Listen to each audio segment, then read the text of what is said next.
mess. In the small room, plastic toys formed a network of obstacles across a threadbare carpet. "The boys are upstairs." "So, Eddie's still with you?"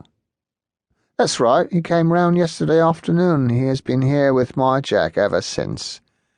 "Can we see him?" "I guess. He's been crying. He's not his usual self at all. In fact, he's not said anything since I called the police. Not a word." Clayton wondered whether he should have called Julie after all. She did have a way with kids. They responded to her touchy-feeliness. "He's usually as chatty as anything. Talks to himself all the time."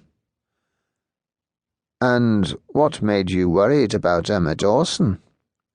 Becky Berry told him she took care of Eddie in return for the waitress taking her son to school every morning. "On weekends as well," Neil said. He looked up from his notebook. Neil on a new case was like a Labrador puppy. He looked ready to roll on the carpet with his legs in the air every time they had a lead. A missing person so soon after a murder in the same village had him almost barking. "Of course, she has to work weekends, but she's devoted to him. It's the first time she's not picked him up on time, even when she goes to the pub after." "So why did you wait until today before calling the police?" said Clayton. Becky was leaning heavily against the kitchen counter. "I called the hotel manager last night to find out where she was, but he said she hadn't turned up. He sounded more annoyed than worried. I thought there must be an explanation, and that she'd show up. Eddie bedded down with us last night, but when there was still no sign of her this morning, we got really worried." "Is Miss Dawson a reliable person?" "Very. I trust her with my life. They love her at the hotel. She gets lots of tips." "What about visitors, boyfriends?" "Emma came back to Glaveney after breaking up with her husband. She doesn't talk much about boyfriends and the like. She's quite private," she said.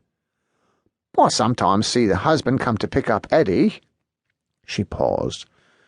"But, yes, there's been this Frenchman skulking around for the past few days." "A Frenchman? Skulking?" Clayton stopped his note-taking. "How do you know he's French?" "I saw him myself. I was behind him in the queue at the bakery. There's no mistaking that accent." She straightened herself against the counter. "A bit of exotica, you might say. Makes a change in Glaveney." "Who is he, a customer from the hotel?" "I don't think so. Well, I don't actually know, but Eddie might." "Can we see him? It won't take long." Becky went upstairs slowly, holding tight to the banister and swaying slightly. She came down leading Eddie by the hand. He was a slight child with big eyes. His small face was puffy, the cheeks reddened and streaked with tears. "Hello, Eddie.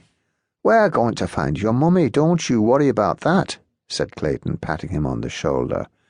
Eddie gripped Becky's hand, his dark, cartoonish eyes staring up at Clayton.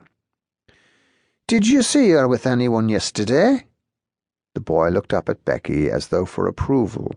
Becky squeezed his hand. "You can tell them. They're here to help." The boy screwed up his face, then turned away from them, clinging to the folds of Becky's jumper, his fists clenched. Clayton and Neil looked at each other. "It's all right, Eddie," said Clayton. "Can you just remember what time it was when you last saw your mum?" The boy squirmed but still said nothing.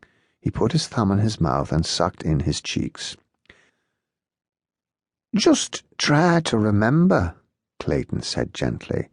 He definitely should have brought Julie. There were strict rules about interviewing children. "We know how much you love your mum.